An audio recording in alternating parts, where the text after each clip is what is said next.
வணக்கம். இதில் நான் இன்றைக்கு வெளியிடுற விடயம், தேசிய தலைவர் உயிரோடு இன்று வரை இருக்கின்றார் என்ற விடயத்தை நான் எவ்வாறு அறிந்து கொண்ட எவ்வாறு தேசிய தலைவர் முள்ளிவாய்க்காலிலிருந்து வெளியேற்றப்பட்ட விடயத்தை எனக்கு யார் கூறினார்கள் என்ற விடயத்தை விரிவான ஒரு பதிவாக இன்றைக்கு நான் மேற்கொள்கிறேன். நான் வேலை செய்தது ரட்னம் மாஸ்டரோடு. அப்போ ரட்னம் மாஸ்டர் மே 17ஆம் தேதி காலம் 9 மணிக்கு எனக்கு ஒரு விடயத்தை கூறுறார். ஏன் நீங்கள் நேற்று உங்களை வரை சொன்னால் நேற்றேன் வரையில் என்று கேட்டேன். நான் சொன்னேன், நீங்கள் ஏற்கனவே ஸ்ரீராமண்ணைக்கு ஒரு வேலை திட்டம் செய்து கொடுக்க சொன்னேன். நீங்கள் ஸ்ரீராமன் வேலை திட்டமாக நான் ஒரு வேலைக்கு போயிட்டேன், அதால் வர முடியாமல் போயிட்டேன். சரி பிரச்சனை இல்லை.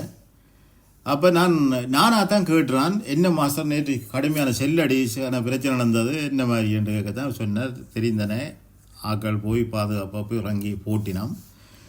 ஆனால் எங்களுக்கு இனி ஒரு பிரச்சனையும் இல்லை. ஆனால் நாங்கள் அவர்களோட லிங்க் பண்ணுறதான் அடுத்த கட்ட பிரச்சனையாக இருக்குது. அதை நாங்கள் செய்தோம்னு சொன்னால் ஒரு மாற்றம் உண்டு, கொண்டு வரலாம். இல்லையண்டா கொஞ்சம் சிக்கலான விஷயந்தான், அதுக்கான தயார்படுத்தலுக்கு தான் நாங்கள் இதில் இருக்கிறோம் என்று சொன்னார். அப்போ உங்களோட நிலப்பாடை நண்டு கேட்டேன். நான் சொன்னேன், நானும் வாரன் பிரச்சனை இல்லைன்னு. அப்போ அவரோட நான் ஒரு 4 வருஷத்துக்கு மேலே நிர்வாக வேலையில் ஈடுபட்டுதான். எந்த விதமான முறியடிப்பு சம்மந்தப்பட்ட பயிற்சிகளில் உண்மையாக நான் அதில் ஈடுபட இல்லை, படையப்புலத்துறை வந்த பிறகு. ஆனால் சால்சனையில் இருக்கைக்கு நான் 98ஆம் ஆண்டு காலப்பகுதியில் சண்டைகள் பிடிச்சது, அப்படியான சம்பவங்கள், பயிற்சிகள் எடுத்து சம்மந்தப்பட்ட விஷயங்கள் எல்லாம் இருக்குது. ஆனால் படையப்புலத்துறை வந்த அப்புறம் நான் பயிற்சின்னு சொல்லி ஒன்றில் ஈடுபட இல்லை, நிர்வாக வேலை திட்டம் தான் செய்தேன். நான் எனக்குன்னு சொல்லி ஒரு தனி நிர்வாகம் தரப்பட்டது. என்னோட ஒரு 8-9 மூடிக்கார பொடிகள் இருந்தவங்க சில நடவடிக்கைலாம் செய்தேன். அது சம்மந்தமாக அதில் விளங்கப்படுத்தணும் தேவையில்லை, விளங்கப்படுத்தவும் மேலாது. இப்போதும் என்னோட நின்ற பொடிகள் 2 பேர் இருக்கிறார்கள், உயிரோடு தான் இருக்கிறார்கள், தொடர்புலாம் இருக்கிறார்கள். அது வேறு பிரச்சனை. அப்போ அண்ணன் வெளியேறின விடயத்தை எனக்கு மாஸ்டர் சொல்கிறார். மாஸ்டர் சொல்லி போட்டு, அப்போ எனக்கு சொல்லப்பட்ட விஷயம், நீங்கள் இதுக்குள்ளே வாரதுக்கு முடிவெடுக்காயங்கோ, எங்களுக்கு வெளியிலையும் ஏதோ ஒரு கட்டத்துக்குள்ளே வேலை செய்ய வேண்டிய ஒரு ஆக்கள் தேவை வரும். அப்போ நீங்கள் போகிறதுக்கான முடிவு எடுங்கோ.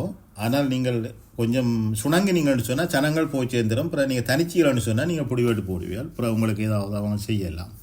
அப்போ நீங்கள் போகிற சனத்தோடு போகிறதுக்கான முடிவு எடுங்கன்னு போட்டு, அப்போ எனக்கு அதில் அவரோட 6 போராளிகள்கிட்ட நின்றவர்கள் எல்லாருமே ஒரு சண்டைக்கு தயார்படுத்தலான ஒரு நிலப்பாட்டில் இருந்தவர். அதுக்கு அங்கால ஒரு 5-6 மீட்டரில் பெரிய ஒரு நிலவங்கர், அதாவது டோசரால் அடித்த வங்கருக்குள்ளே எல்லாரும் போராளிகள் எல்லாரும் இருத்தி வைக்கப்பட்டிருந்தார்கள். எல்லாரும் ரைவலோட கூடுதலாக கோல் கொமாண்டோ ரைவல்லாம் நான் கூட கண்டேன். ஒரு தளபதிமார்களுக்கு கொடுக்கப்படுற ரைவல்லாம் அவர்கள் சண்டைக்கு பயன்படுத்தின மாதிரியான நிலப்பாடுகள்லாம் நான் அன்றைக்கு இருந்தது. அப்புறம் 3 பிரிவாக பிரித்து ஆக்களை இருத்தி இருந்தார்கள். எனக்கு தெரியும் இவர்கள்லாம் இந்த தயார்படுத்தலுக்குரிய ஆக்கள், சண்டைக்குரிய டீம்ன்றதும் என விளங்கி கொண்டது. அப்போ அந்த இரவு 17ஆம் தேதி இரவு, 16ஆம் தேதி அண்ணன் வழிகிட்டு கிடக்குது இரவு, 17ஆம் தேதி இரவு இவர் வழிகிட போயினான். அப்போ மாஸ்டரை சந்திச்சு போட்டு வரைக்க ஒன்றை கண்டுட்டார். அப்போ நான் இந்த ஆளை காண எனக்கு பயம் மாதிரி கிடந்தது. அப்போ என்ன அப்பான்ற பேரை சொல்லி என்ன கூப்பிட்டார். கூடுதல் அப்பாவோட நல்ல மாதிரி அவர். அப்போ அப்பான்ற பேர்லாம் என்ன கூப்பிடுறாரு. ஏன்னா ஓயால 3 பட நடவடிக்கையில் நான் வடபோர்முனைக்குரிய கள்ள நடவடிக்கை, அதாவது எந்த அனுமதி இல்லாமல் எந்த ஒரு படையணியும் ஓயால 3 வடபோர்முனை சண்டைக்கு போக முடியாது. எந்த அனுமதியும் எனக்கு நான் அனுமதிச்சால் தான் இந்த படகுல அவர் போகலாம். அப்படி நிலப்பாட்டுக்குரிய பொறுப்பில் நான் இருந்தேன். நான் கடற்புலிகள் மட்டும் கடலால் வரலாமே தவிர சண்டைக்கு போகலாம் தவிர தரையால் வர கடற்புலிகள் கூட என்னட்டான் வரணும். அப்படி நிலப்பாட்டில் அப்படி ஒரு பொறுப்பிலாம் இருந்தேன்னா அப்போ அதில் சொன்ன ஒரு அந்த விடயங்களை அதில் சொல்ல வேணும். அப்போ சொன்ன எனக்கு ஒரு விடயத்தை சொல்கிறார். எனக்கு போக்கிக்கு வட்டியில் கொண்டு கேட்டார். நான் சொன்னேன், இதில் போட்டிருக்கிற மட்டும்தான் அண்ணன் இருக்குன்னு சொல்ல தான் அவர் எனக்கு அவர்கிட்ட போடிஸ் பொடியனோட அவர்கிட்ட சொல்லி எனக்கு உடனடியாக 12 பேட்டரி கூடன்னு சொல்லி அதில் பேட்டரி வந்துட்டு போனவர். அப்போ சொன்னார், எனக்கு கல்வனை சிம்பிளைண்டியும் போயிட்டு தரையும். அப்போ எனக்கு கீழே தான் அங்கே, அதாவது ஓயால 3 பட நடவடிக்கையில் ஈடுபடுற போராளிகள் காயப்பட்டு வாராக்கள் இருந்தாலும் சரி, இங்கேருந்து போகிற போராளிகள் இருந்தாலும் சரி, அப்போ அவர்களை ஏற்றி இறக்குற பொறுப்பும் என்னட்டா இருந்தது. அதே கட்டத்தில் வாகன பிரிவும் மருத்துவ பிரிவும் எனக்கு கிளம்பிடப்பட்டது. இப்போ அங்கே இருந்து காயப்பட்ட போராளிகள் வரலன்னு சொன்னால் நான் ஏற்கனவே தயார்படுத்தி மருத்துவ பிரிவையும் வாகன பிரிவும் எடுத்து எந்த கட்டுப்பாட்டுக்கோ வச்சுக்கொள்ளணும். பக்கத்தில் அப்பாச்சி நின்றாது. அப்பாச்சி விமான எதிர்ப்பு இறங்கி படையணி என்று சொன்னால் எனக்கு 3 தடவைக்கு மேலே கிவீர் அடித்தவர் அதில். அப்போ யசோனா காய்ச்சோன்னு கேட்க அவர் கேட்குறார் கல்வனசம் பிளைன் டீம் இருக்கா குடிக்கோணம் மாதிரி கிடக்கணும். அப்போ சரி போவோம்னு சொல்லி போட்டு அப்போ டிராக்டர் ஒன்று இருந்தது. அப்போ டிராக்டரில் என்ன ஓட சொன்னேன், நான் பயத்தில் ஓடல, நீங்களும் ஓடுங்கன்னு சொல்லி போட்டு மக்கள் நான் இருந்துட்டேன். பின்ன டிராக்டர் எடுத்துக்கொண்டு போக ஆரம்பிக்கிறாங்க, மிக் வெளிக்கிட்டாங்கன்னு சொல்லி. அப்போ இதில் விடுவோம்னு சொல்லி போட்டு அதில் நிப்பாடி போட்டு நிற்க வந்த குத்தி அடித்தாங்களோ. அப்போ நாங்கள் ஒரு போக்குக்கு போய் தான் உள்ளிட்டுறாங்க. இப்போ அடித்து 3 தடவை அடித்தவன் 3 தடவை ஒரு சேதமும் இல்லை. நாங்கள் அந்த போக்குக்கு 2 பேரும் கிடந்துட்டு அப்போ என்ன கேட்டால் கல்வெளி பிள்ளைனையும் குடிக்கணுமோ குடிக்க விடுவோமோ, ஏன்னா அதுக்குன்னு வலிக்கிட்டாங்க, இன்னும் குடிப்பா அவன் போட்டான் தானே. பிறகு போய் தான் அந்த அக்கா கடையடியில் அப்போ என்ன சொன்னேன், நீ பிள்ளைண்டியை போடான்னு. அப்போ எஸ்ஓனே கண்டையோட கடைக்காரர் எல்லாம் ஒதுங்கிட்டோம். அப்போ நான் இப்போ எங்கே ஒரு கடை ஒரு அம்மா தான் வைக்கிருந்தவா. அப்போ நான் இடங்கள் டீஎம் போட்டு கல்வணிச்சன்னு சொல்லி கல்வணிச்சு படுத்து டீஎம் எடுத்து அதுக்கிடையில் எஸ்ஓனே கூடி கொண்டு போகிறதுக்கு பிக்கப் வந்துட்டு தான் கலவாச்சிடுவோன்ட்டு. அப்போ அவரே எழுதி போட்டு நான் வந்துட்டேன். சரி, அந்த விஷயங்கள் அது முடிஞ்சுது. அப்போ எஸ்ஓனே அப்பாண்ட பேரை சொல்லி கூப்பிட்டார். எங்கே போகிறேன்னு தான் நான் போய் மாதம் சந்திச்சு போட்டு வரேன். சரி பிரச்சனை இல்லைன்னு போட்டு அப்போ நல்ல ஒரு செந்தளிப்பாக தான் எஸ்ஓனே இருந்தவர். அவர்கிட்ட உயிர் பிரிய போகிறன்ற ஒரு முகத்தோற்றம் உண்மையாக நான் அவர்கிட்ட காண இல்லை. ஏன்னா அவரோட இன்றைக்கு நேற்றில் ஆரம்ப காலம், அதாவது கடற்புறா உருவாக்கப்பட்டதில் இருந்து அதுக்கு முன்னுக்கு இருந்தே எங்களோட குடும்பம் எஸ்ஓனோட நெருக்கமான ஒரு தொடர்பை கொண்ட நாங்கள். சின்ன வயதிலிருந்து எங்களை தெரியும். அப்பா ஒருக்கா எஸ்ஓனை சொன்னவர், இனி ஏன் உன்னுடைய பிள்ளைகளை என்னட்ட விட இல்லைன்னு. ஏனென்றால் எல்லாரும் வேறு பிரிவுகளில் போய் நின்றுட்டோம். அப்போ அதால் அம்மா அப்பான்னு தனிச்சிருக்கே எஸ்ஓனை இந்த கதையை அப்பாவுக்கு சொல்லியிருக்கிறேன். அப்போ எஸ்ஓனை நான் முள்ளிவாக்கில் 2-3 தடவைக்கு சந்திச்சினான். கடைசியாக வரைக்கும் நான் கதைச்சினான். அது ஒரு கவலையான ஒரு விஷயந்தான். அப்போ இப்படித்தான் இந்த சம்பவங்கள் நடந்தது. ஒரு கவலையான விடயம்தான். கடைசியாக நம்ம அவர்களை விட்டு பிரியக்க நடந்த சம்பவங்கள் எல்லாம் ஒரு கவலை தான் இணைஞ்சு பார்க்க. பிறகு நான் காயப்பட்ட போராளி ஒரு ஆள், அவர் கடைசி நேரம் என்னட்டாங்க கொண்டு அதை இப்போ நினைச்சது, அவரை நான் தூக்கி கொண்டு வந்தேன். தூக்கி கொண்டு வந்து தான் சிவபுரம் பள்ளிக்கூடத்துக்குள்ளால் திருப்பி ஓமந்தைக்கு தரம் புரி கேட்க தான் அவன் சொல்கிறான். அந்த இயக்கத்தில் ஒரு நாள் இருந்தாலும் 15 ஓட்டும் கூட அம்மா அப்பா பஞ்சாபிலோட போகலாம். 10ஆம் போனியான்னு சொன்னால் பிடிச்சா அவங்கள 20 வருஷம் அடைப்ப வேண்டாம். அப்போ நான் தூக்கி கொண்டு வந்த வரம் கிளச்சி சுர ஒழும்பி என்ன மாதிரி சொன்னேன். நான் கீழே பார்த்தோன்ட்டு இருந்துட்டு அப்படியே சனமோடு சனம் ஆயிரடா பின்னுக்கு ஏற்கனவே பஸ்ஸுகளில் கொண்டு ஆக்களை கொண்டு அடித்து கொண்டு 4 லைனில் விட்டு இருந்தவன். அப்போ எல்லோரும் பதிய வர சொல்ல எல்லாரும் ஒழும்பி போக நான் பதியே இல்லை. 2ஆம் மாதத்தில் கூறிய விடயங்களை தான் நான் ஒரு பாடமாக கற்றுக்கொண்டு தான் 2 வரைக்கும் நான் உயிரோடு இருக்கிறேன். அப்போ 2ஆம் மாதத்தில் எனக்கு பல விடயங்களை அவரோட நான் வேலை செய்ய எவ்வளோ விடயங்களை கற்று தந்தவர். அவர் இயக்கத்தில் உண்மையாக 44 நிர்வாகத்துக்கு மேலே பார்த்தவர். அதை விட ராஜுவண்ணை கொஞ்சம் கூட நிர்வாகம் பார்த்துருக்கணும்.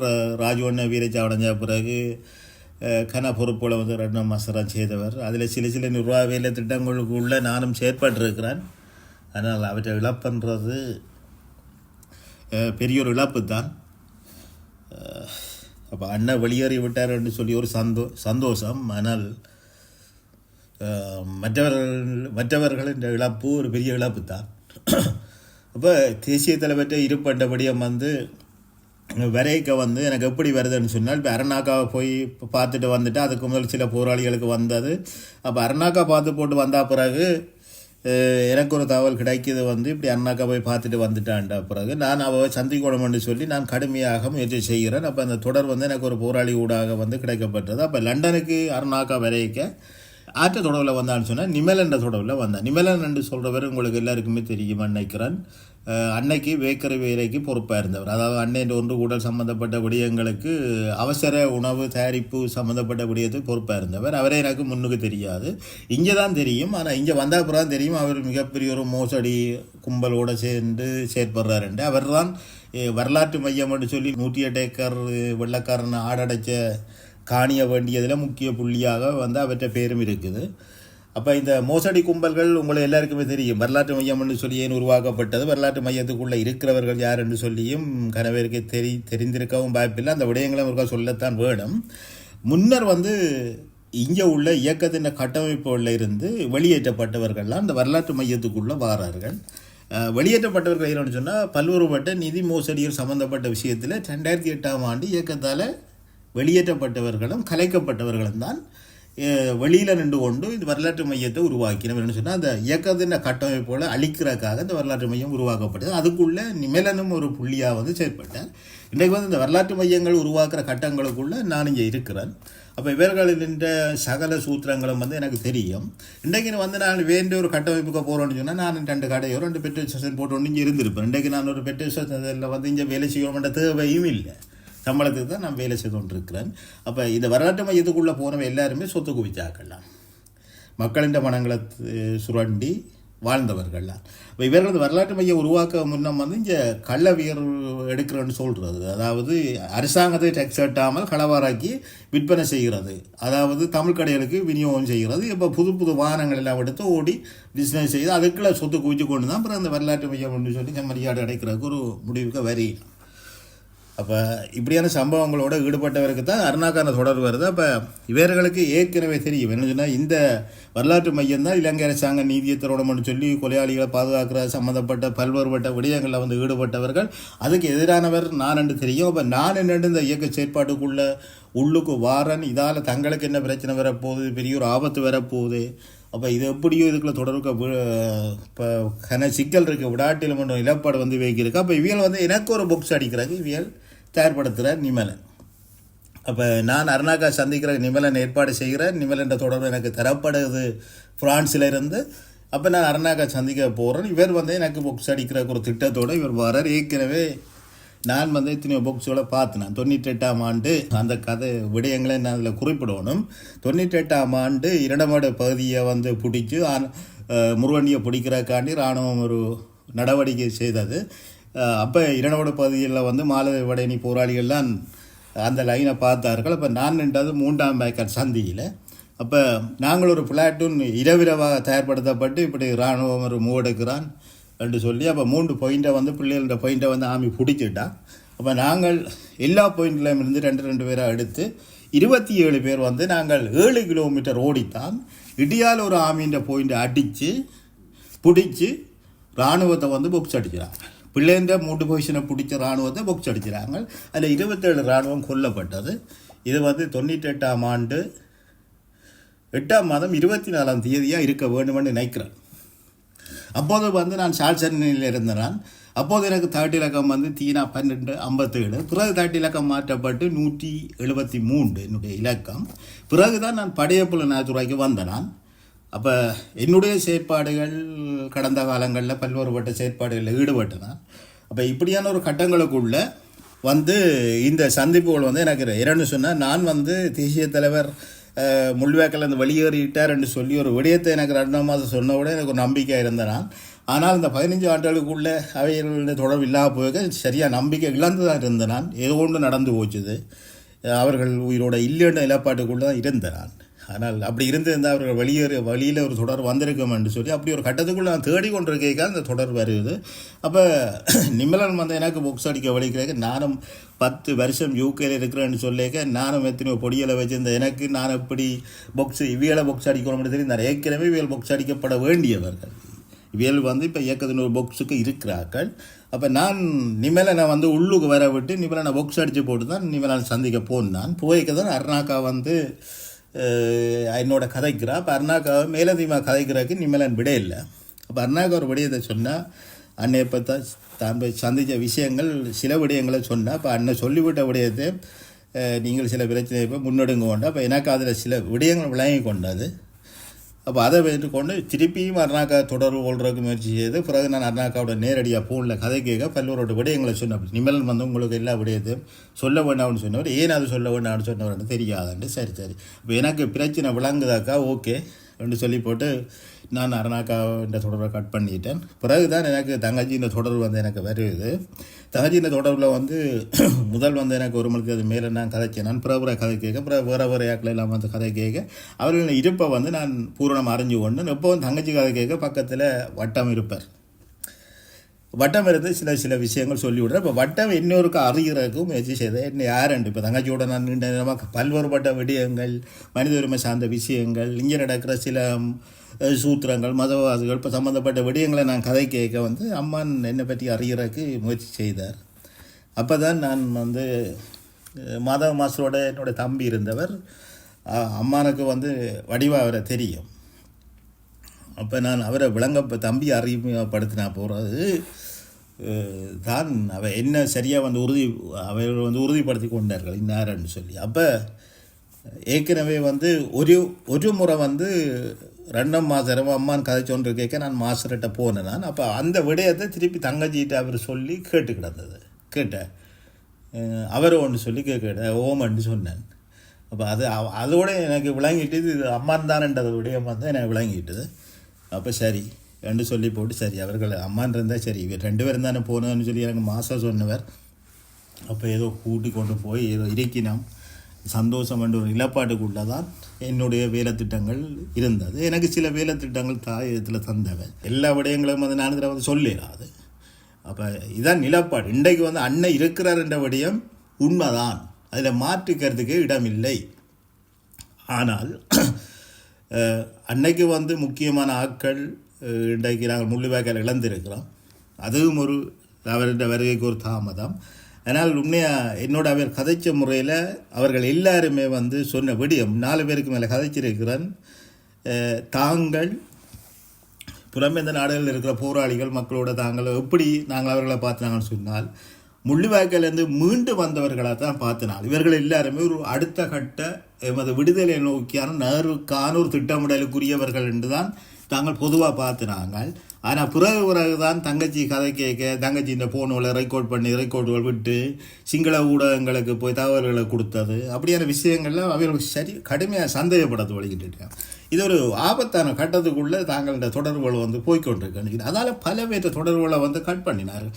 எந்த தொடர்பும் கூடி சாதாரணமாக 1 மாதம் அடியோடு இல்லாமல் தான் போயிருந்தது. பிறகுதான் தொடருக்கு வந்தவன் ஒரு கட்டத்தில் அவர் எல்லாத்தையுமே பண்ணி அதை ஒரு பரிசீலனை செய்து இதுக்குள்ள யார் இதுக்குள்ள புள்ளியான ஆக்கள் இருக்கிறார்கள்னு சொல்லி பார்த்து தான் எல்லாத்தையும் தவிர்த்து விட்டார்கள். இதில் உண்மையில் ஆரம்பத்தில் தேசியத்தில் இருக்கின்ற விஷயம் வந்து அருணாக்காவை அனுப்பிவிட்டு பார்த்தவர்களில் பல பேர் வந்து புள்ளியான ஆக்கள்.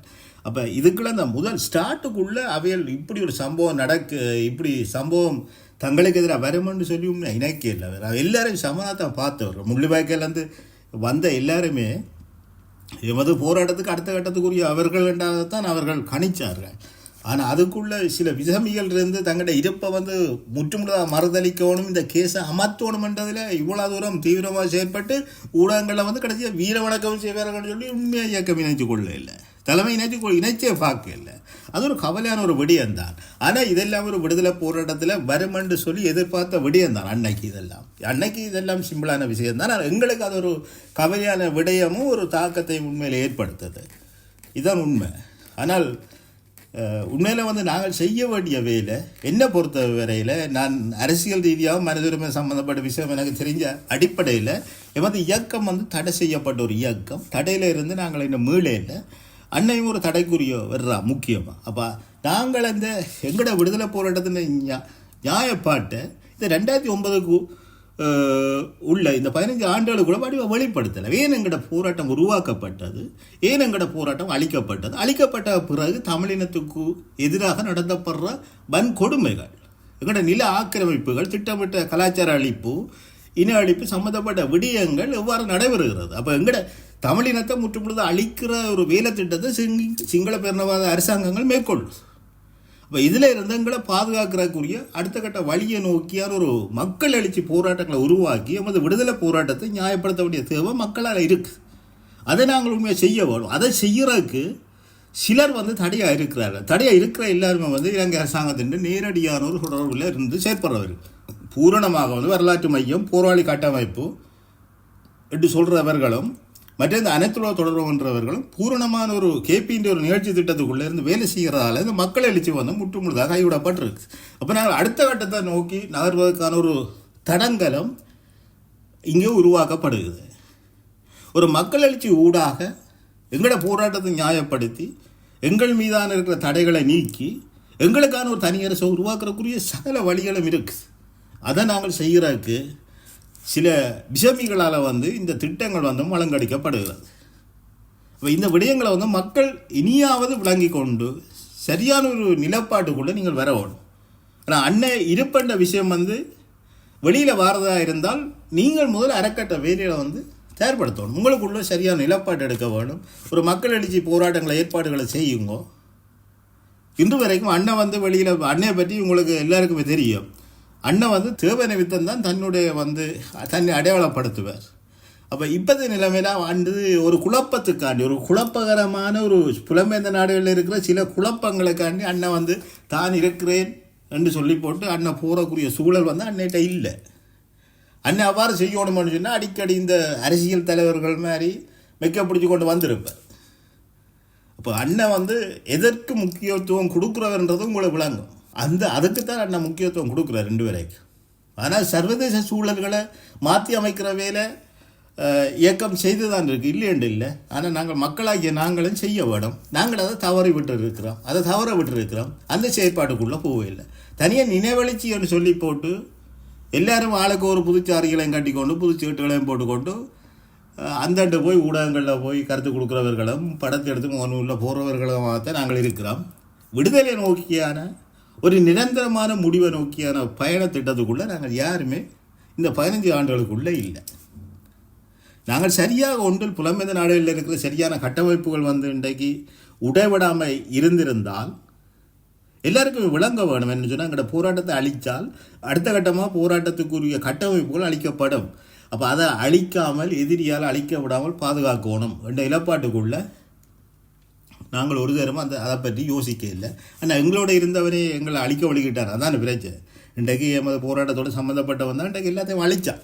அதான் வரலாற்று மையங்கள், போராளியர் கட்டமைப்பு, அனைத்துலக தொடர்பாங்கன்னு சொல்லி நாடுகளுக்கு இருக்கிற இயக்கத்தின் கிளைகள் எல்லாத்தையும் பிரித்து சுக்கு நூறாகி இயக்கத்தால் கலைக்கப்பட்டவனும் இயக்கத்தை விட்டு ஓடினவனும் இன்றைக்கு கிளைகளுக்குள்ளே பூந்து இயக்கத்துக்கு எதிராக செயற்படுறான். இவர்களை இலவான முறையில் உளவுத்துறைகள் கையாளும். எப்பவும் இயக்கத்தை விட்டு ஓடியவன், இயக்கத்தால் தண்டிக்கப்பட்டவன், இவ்வாறானவர்களை இனங்கண்டு உளவுத்துறையில் வேலை திட்டம் செய்கிறது தான் வளமை.